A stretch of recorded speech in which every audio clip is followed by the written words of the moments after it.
Hi everyone, welcome to my YouTube channel Ganga Telugu channel.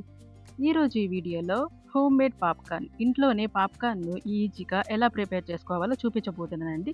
మీరు కూడా ఒకసారి ఈ ప్రాసెస్లో ట్రై చేయండి, చాలా బాగుంటాయి. మనం ఎప్పుడు పాప్కార్న్ని థియేటర్లోనే కొంటూ ఉంటాం. ఇప్పుడు మనం అదే టేస్ట్తో ఇంట్లోనే మనం ఈజీగా ప్రిపేర్ చేసుకోవచ్చు.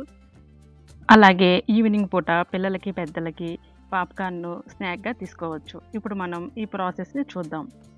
ఇప్పుడు స్టవ్ ఆన్ చేసుకొని ఒక కడాయి పెట్టుకోవాలి. కడాయి హీట్ ఎక్కిన తర్వాత 2 టేబుల్ స్పూన్ దాకా ఆయిల్ వేసుకోవాలి.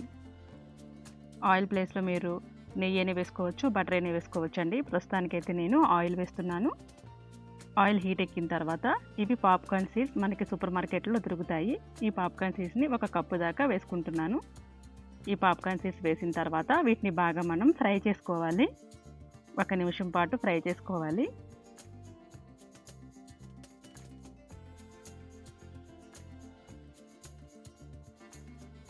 ఇప్పుడు మనం ఒక 1/2 టీ స్పూన్ పసుపు వేసుకోవాలి. పసుపు వేసుకోవటం వల్ల మంచి కలర్ వస్తుందండి. ఇప్పుడు మనం రుచికి సరిపడినంత ఉప్పు వేసుకోవాలి.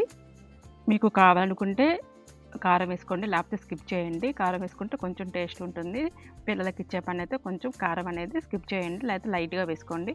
ఇప్పుడు వీటన్నిటిని మనం మంచిగా కలుపుకుంటూ ఫ్రై చేసుకోవాలి. చూసారా, మొక్కజొన్న గింజలు పాప్ అవుతున్నాయి. ఇప్పుడు మనం మూత పెట్టుకోవాలి. మీడియం ఫ్లేమ్లోనే ఉంచుకోవాలి. పాప్కార్న్ గింజలు మొత్తం పాప్ అవ్వాలండి. ఈ మొక్కజొన్న గింజలు మొత్తం పాప్ అవ్వటానికి మనకి 2 నిమిషాలు టైం పడుతుంది. ఈ పూర్తిగా మొత్తం పాప్ అయిన తర్వాత మాత్రమే మనం ఆఫ్ చేసుకోవాలి. చూడండి, బాగా మంచిగా పాప్ అవుతున్నాయి. అయిపోయినాయండి. ఇప్పుడు నేను స్టవ్ ఆఫ్ చేస్తున్నాను. ఇప్పుడు ఒకసారి చూద్దాం. చూడండి, మంచిగా అన్నీ పాప్ అయినాయి. మొక్కజొన్న గింజలు మొత్తం మనకి పాప్ అయినాయి.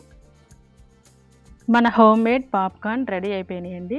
ఇప్పుడు మనం ఒక బౌల్లోకి సర్వ్ చేసుకుందాం. చూసారుగా, హోమ్ మేడ్ పాప్కార్న్ ఈజీగా ఎలా ప్రిపేర్ చేసుకోవాలో. మీరు కూడా ఒకసారి ఈ ప్రాసెస్లో ట్రై చేయండి, చాలా బాగా వస్తాయి. ఈవినింగ్ పూట పిల్లలకు పెద్దలకు స్నాక్గా ఇవ్వచ్చు. మీకు కనుక మా వీడియో నచ్చినట్లయితే ప్లీజ్ లైక్ చేయండి, షేర్ చేయండి, సబ్స్క్రైబ్ చేయండి.